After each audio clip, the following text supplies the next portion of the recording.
একটি পুলিশ একটি আসামিকে ধরে নিয়ে যাচ্ছিল। এরপরে দেখেন একটি মহিলা সামনে পুতুল সেজে একটি ড্রামের মধ্যে বসেছিল।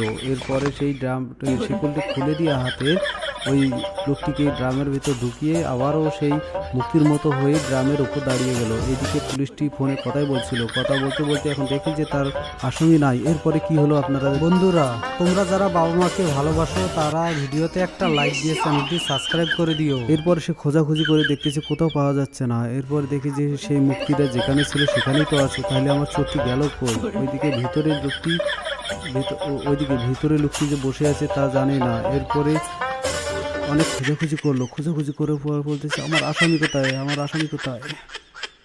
তো বন্ধুরা, তোমরা যারা এখনো আমার চ্যানেলটি সাবস্ক্রাইব করো নাই, আমার ভিডিওতে একটা লাইক দিয়ে চ্যানেলটি সাবস্ক্রাইব করে কমেন্টে কীরকম ফানি দরকার অবশ্যই জানিয়ে দিবা। তো আজকের ভিডিও এই পর্যন্ত, একটা লাইক দিয়ে চ্যানেলটি সাবস্ক্রাইব করো।